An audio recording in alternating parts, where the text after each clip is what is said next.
What is up? Welcome to the episode. Today we are chatting about emotional eating and how it relates to fat loss. What we're about to cover was vital in regards to me losing the excess weight, which was 60 pounds, and keeping it off long term. It's been well over 10 years now, which is pretty cool. This stuff is also a huge part of my one-on-one nutritional coaching process with my clients. It comes up all the time. Now, it's worth mentioning that emotional eating, as we like to call it, is a very new problem because we evolved in a much more food scarce environment for the vast majority of our evolutionary history. And so we actually didn't have the option to quote unquote emotionally eat because there were no grocery stores, restaurants, Uber Eats, skip the dishes, or processed foods even. If we wanted calories, we had to hunt and forage for them, which was a lot of work. The kicker is that humans are opportunistic eaters, and we, just like other animals, are wired for something called optimal foraging strategy or optimal foraging theory. And this is just a fancy way of saying we're designed to want to eat the most amount of calories while simultaneously expending the least amount of calories to get them in the least amount of time possible, which could essentially be boiled down to a lazy glutton. But again, we're wired this way because we evolved in a food scarce environment. And so this program served us really well for millions of years because if we didn't eat enough, we died of starvation. If we moved too much, we died of starvation. Or if we went too long without food, we died of starvation. Fast forward to today, where we have more than enough food to feed the entire planet with ease. However, we still have the same wiring, i.e., optimal foraging strategy. This is called an evolutionary mismatch. So instead of having a food access issue, we now have a food abundance issue. We essentially solved the starvation problem, which is amazing. We can give ourselves a pat on the back for that. However, a new problem has arisen as a result. We are not dying from eating too little anymore. We are dying from eating too much. And I think that this distinction is really helpful because it is not a moral problem. You are not a bad person if you emotionally eat from time to time. You are not broken. You are not flawed. You're human. And so while it's not our fault necessarily, it is our problem. And so given our new problem, let's delve into how to solve it. Now, many folks believe that losing fat and getting healthy is purely a physical process, meaning they think that it's just about what and how much you eat, as well as how much you move. And don't get me wrong, these are obviously integral parts of the process, but there is a lot more to it than that. There are other people that believe it's just mental, so it's mind over matter, and they just need to do it. And these folks are often quite confused when they begin the process, and it turns out to be much more layered than they originally thought that it would be. There are also folks that believe that it's purely emotional, and so the only reason why they can't reach their goal is because they emotionally eat all the time.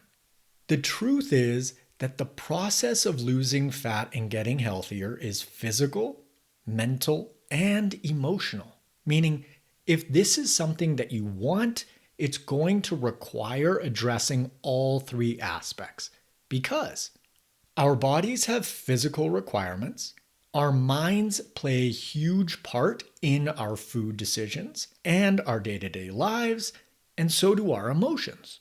The trickiest part about this is that all three of these aspects are super intertwined. And so it's not a 1 + 1 + 1 = 3 situation that we have on our hands. It's a 3 × 3 = 9 dealio. So while I am going to talk about each individual part, just know that they are always influencing one another. We cannot separate our body, brain, and emotions because they all live in the same place. I'm also going to tie everything together in the best way that I can so that it actually makes sense, and most importantly, it is actionable, meaning you understand the process and exactly what to do in a step-by-step fashion. First, let's delve into the physical. The most pertinent point in regards to our physical body in this context is hunger. And the reason for that is because hunger is not sustainable. And so the question becomes, how do we sidestep hunger? Or in other words, how do we achieve satiety, or the feeling of being full? We eat single ingredient whole foods, and more specifically, we favor high quality animal protein first and foremost, and then we allocate the rest of our calories to whole food sources of carbohydrates and fat based on our personal preferences. That could be higher carb and lower fat, lower carb and higher fat, or moderate amounts of both. And it goes without saying that this is all within the context of a calorie deficit, just because you cannot lose fat without one. So once we have our physical bases covered, i.e. biology in terms of nutrition, the hunger element is sorted. And this is crucial because we don't want to mistake physiological hunger for emotional eating, right? So it's vital that we check the biology box first by meeting our physical nutritional needs. Moving on to the mental or mindset piece, we have two key components here. And the first one is related to the physiological, in the sense that it's important that we know the difference between hunger and a craving, or simply the desire to eat because it's enjoyable or we feel bored, let's say. Hunger is a physical sensation that is neck down, and cravings are mental thoughts or constructs that are neck up, meaning you can physically feel hunger in your body. Your stomach knows when it's hungry. On the other hand, you don't physically feel a craving. It's much more mind or thought oriented. And the simplest way to tell the difference is via specific versus non-specific food desire. For example, if you think to yourself, I'm hungry, and someone puts a plate of salmon, sweet potato, and steamed veggies in front of you and you gobble it up, you were hungry. However, if you think to yourself, I'm hungry, and someone puts that same plate in front of you and you're like, no thanks, but then they offer you dessert like ice cream, donuts, or chips, and all of a sudden you're quote unquote hungry for those items, but you skipped over the salmon meal like it was nothing, you are not hungry. You are simply experiencing a craving. Hunger is non-specific and relates to healthful whole food, whereas cravings are specific and relate more so to highly processed, treat-like foods. No one gets genuinely hungry for chocolate. Folks crave chocolate. The second mental element is determining whether you are simply interested in achieving your goal or you are truly committed. What's the diff? Folks who are interested in reaching an outcome only do it when it's convenient, and they let things like inconvenience, effort, old beliefs, stories, excuses, circumstances, and the list goes on, deter them. They come up with all sorts of reasons why they can't, won't, or aren't going to achieve their goal. On the other hand, folks who are committed are willing to do whatever is required. This includes covering the physical bases, the mental bases themselves, as well as the emotional bases, which we'll dig into now. So it's been a tough day. Maybe the kiddos are driving you nuts, or you had an especially trying day at work, or insert whatever difficulty that fits. You plop down on the couch after eating a healthful dinner, breathe a sigh of relief, and all you feel like doing is crushing a bag of salt and vinegar chips with a glass or two of wine. That would be perfect. But then you think, oh, right, I'm committed to losing fat and getting healthier. And wine and chips don't exactly jive with that commitment today. And all of a sudden, you feel all sorts of emotions coming up. Maybe you feel restricted, restrained, controlled, sad, angry, fearful, rebellious, like you're lacking comfort or enjoyment, or you're unable to blow off steam or create a little escape for yourself. It could be anything. This is the pivotal moment. In this scenario, losing fat and getting healthier requires processing and feeling those uncomfortable emotions as opposed to suppressing, avoiding, or distracting said feelings with the chips and or wine, hence emotional eating. This is not physical because you're not actually hungry. You're super satisfied from the healthful dinner that you just had. It's not mental. You know that you're nourished physically and you're well aware of what's required in terms of commitment or action steps. It's emotional. Are you willing to feel what ought to be felt? That is the million-dollar question when it comes to emotional eating, and it is hard. I have been there many a time. The amount of emotional discomfort and processing that I needed to do to lose 60 pounds and keep it off is substantial. And the truth is that the physical, mental, and emotional components are all equally important. This process requires commitment across the board because it's like a three-legged stool. If you remove one of those legs, that thing comes crashing down. For me, the most common reason that I would emotionally eat and drink, all of this stuff applies to alcohol too, was to escape, to provide myself with some relief. I felt like I just needed a break from my life. And fortunately, one of the things that really helped me in terms of feeling like I needed to escape was my career. Because prior to starting N1 Fitness, I didn't find the work that I was doing fulfilling in the slightest. And so it makes sense that I wanted to escape, right? Fortunately now, I find my work so incredibly meaningful and it fills me in a way that food simply can't. This wasn't the only factor that helped me to break the emotional eating cycle, but it certainly helped. We need purpose and to know that we are contributing and making a difference in some way, shape, or form. You're out at an Italian restaurant with some friends and everyone is ordering pizza, and you think that would be tasty. But it doesn't fit within the context of your goals on this specific evening. You look over the menu, you see the other options, and all of a sudden, you feel some social pressure. You feel like you deserve a reward. You feel like it's unfair. How can your friends eat pizza and still stay thin? You feel pissed off, some sadness, hard done by, whatever it is. This is the pivotal moment. In this scenario, losing fat and getting healthier requires processing and feeling those uncomfortable emotions as opposed to suppressing, avoiding, or distracting said feelings. It's not physical because you had a late lunch that was super protein heavy. In fact, you're barely even hungry.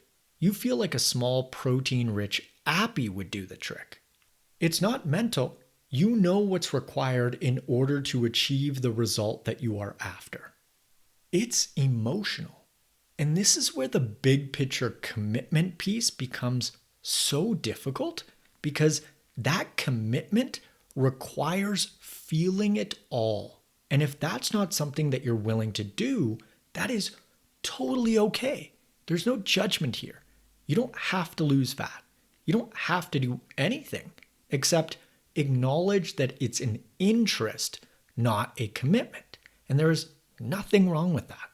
Now, let's say that you do choose to indulge in the pizza, and the following day you feel guilty, disappointed, frustrated, discouraged, demoralized.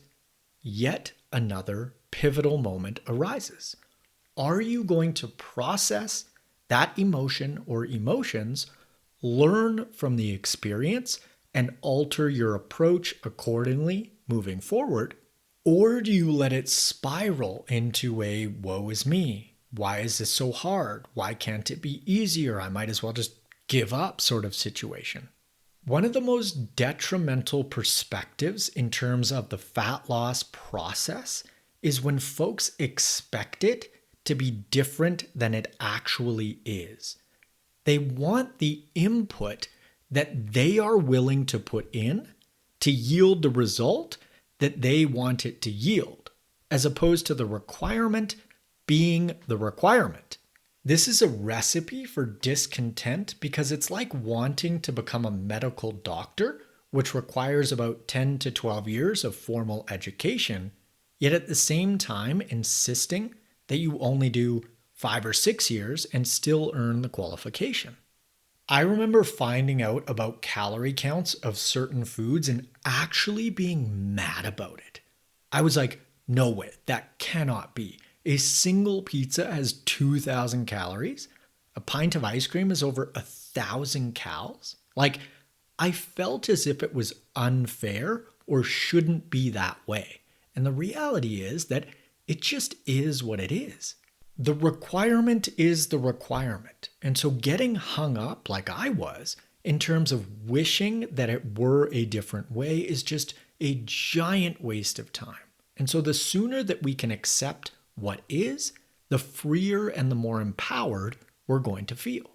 It's Sunday night and you're at a family dinner and everyone is crushing lasagna, garlic bread, drinks, and pie. And you decided to have the pizza the other night. And so indulging at family dinner would really set you back. But you feel like eating what everyone else is eating. And here it comes. You feel a little left out, like you should be able to indulge. Some anger comes to the surface. You feel like food is one of the only things that you can control in your life. And now, because your goal is fat loss, that's out of your control now too.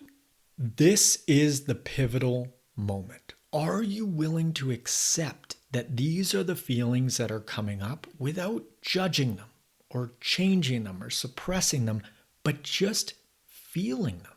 Acknowledging that they are there and that's okay because you feel exactly how you ought to feel.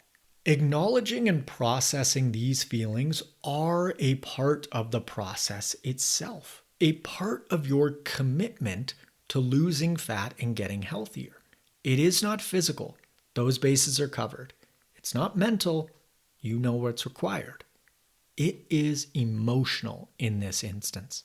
Okay, now let's get super specific as far as how to go about this big picture process step by step in this specific order.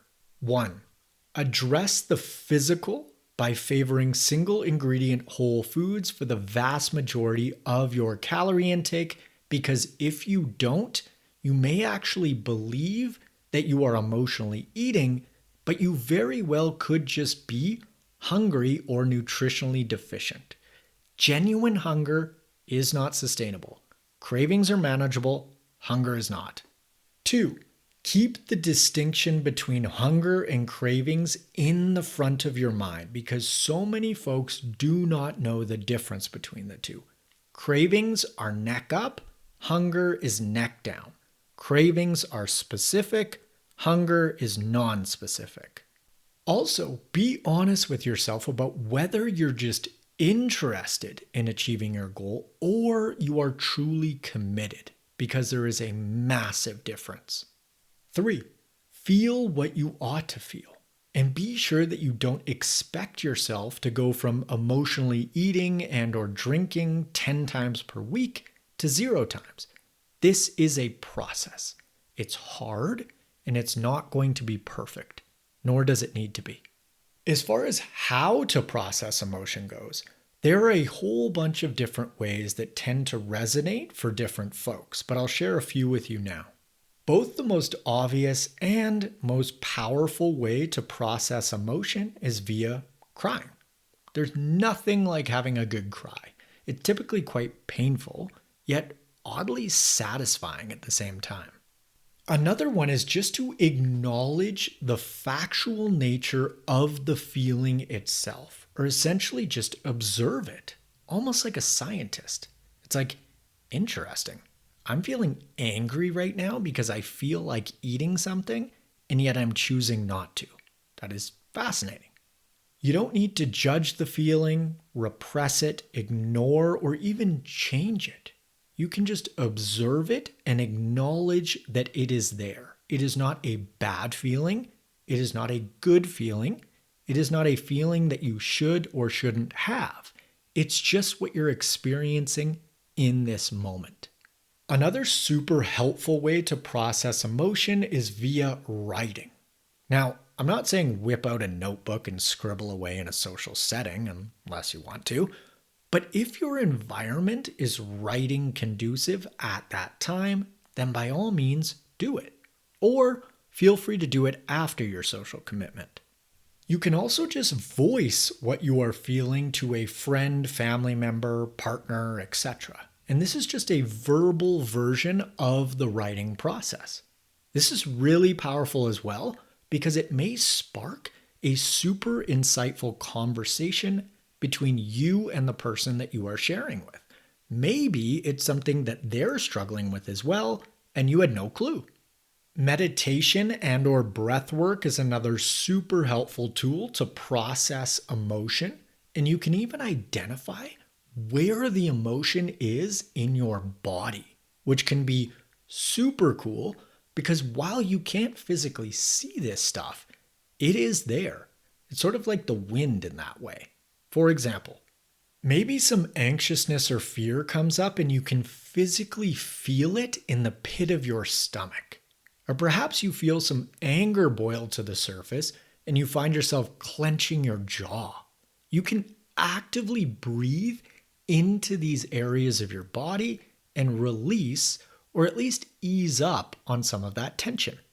You may find yourself feeling overwhelmed and all of a sudden you get a headache, or there's a whole bunch of tension in your shoulders as if you're wearing a heavy backpack. You can breathe into these areas and dissipate some of that pressure.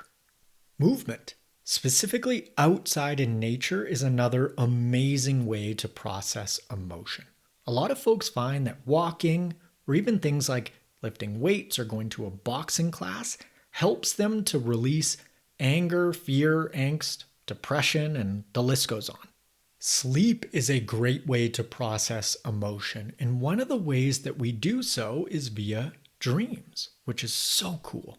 Also, if you're struggling with something, the recommendation of sleeping on it is super underrated because after a great night's sleep, you're almost certainly going to have a much more rational and balanced perspective on something that you may have been super unsure or uneasy about just 8 hours prior.